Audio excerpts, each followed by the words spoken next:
नमस्कार दोस्तों, आपका स्वागत है हमारे YouTube चैनल पे। आज हम लेके आए हैं पुत्रदा एकादशी व्रत कथा। इसके सुनने मात्र से होती है हर मनोकामना पूर्ण। महाराज युधिष्ठिर ने पूछा, हे भगवान, आपने सफलता एकादशी का महात्म्य बताया, बड़ी कृपया की। अब कृपया करके यह बतलाइए कि पौष शुक्ल एकादशी का क्या नाम है, उसकी विधि क्या है और इसमें कौन से देवता का पूजन किया जाता है। भक्त वत्सल भगवान श्री कृष्ण बोले, हे राजन, इस एकादशी का नाम पुत्रदा एकादशी है। इसमें भी नारायण भगवान की पूजा की जाती है और इस चर और अचर संसार में पुत्रदा एकादशी के व्रत के समान दूसरा कोई व्रत नहीं है। इसके पुण्य से मनुष्य तपस्वी, विद्वान और लक्ष्मीवान होता है। इसमें मैं एक कथा कहता हूँ, सो तुम ध्यानपूर्वक सुनो। भद्रावती नामक नगरी में सुकेतुमान नाम का एक राजा राज्य करता था।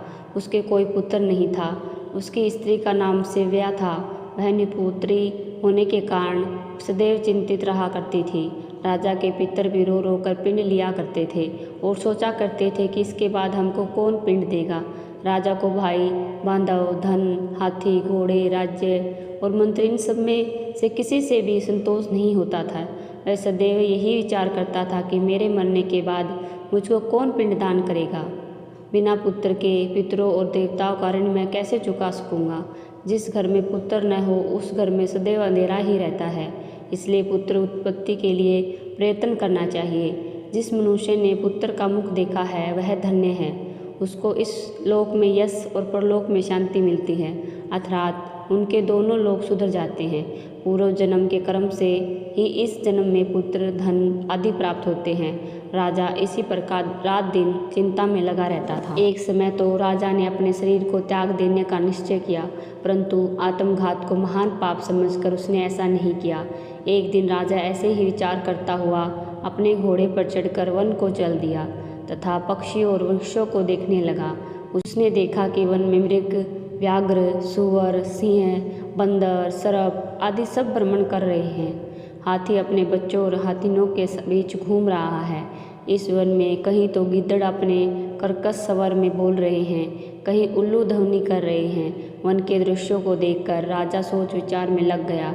इसी प्रकार आधा दिन बीत गया। राजा सोचने लगा, मैंने कई यज्ञ किए, ब्राह्मणों को स्वादिष्ट भोजन से तृप्त किया, फिर भी मुझको दुख प्राप्त हुआ क्यों। राजा प्यास के मारे अत्यंत दुखी हो गया। पानी की तलाश में इधर उधर फिरने लगा। थोड़ी दूरी पर राजा ने एक सरोवर देखा। उस सरोवर में कमल खिले थे सारस, हंस, मगरमच्छ आदि विहार कर रहे थे। उस सरोवर के चारों तरफ मुनियों के आश्रम बने हुए थे। उसी समय राजा के दाहिने अंग फड़कने लगे।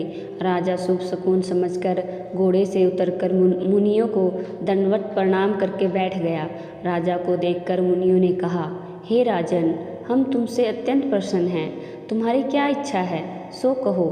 राजा ने पूछा, महाराज, आप कौन हैं और किस लिए यहाँ आए हैं, कृपया करके बताइए। मुनि कहने लगे कि हे राजन, आज संतान देने वाली पुत्रदा एकादशी है और हम लोग विश्वदेव के और इस सरोवर में स्नान करने के लिए आए हैं। यह सुनकर राजा कहने लगा कि हे महाराज, मेरे भी कोई संतान नहीं है। यदि आप मुझ पर प्रसन्न हो तो एक पुत्र का वरदान दीजिए।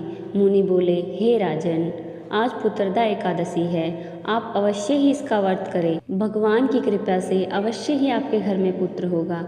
मुनि के वचनों को सुनकर राजा ने उसी दिन एकादशी का व्रत किया और द्वादशी को उसका पारण किया। इसके पश्चात मुनियों को प्रणाम करके महल में वापस आ गया। कुछ समय बीतने के बाद रानी ने गर्भ धारण किया और 9 महीने पश्चात उनके एक पुत्र हुआ। वह राजकुमार अत्यंत शूरवीर, यशस्वी और प्रजापालक हुआ। श्री कृष्ण बोले, हे राजन, पुत्र की प्राप्ति के लिए पुत्रदा एकादशी का व्रत करना चाहिए। जो मनुष्य इसका महात्म्य को पढ़ता है, सुनता है, कहता है, उसे अंत में स्वर्ग की प्राप्ति होती है। तो दोस्तों, ये थी एकादशी व्रत कथा।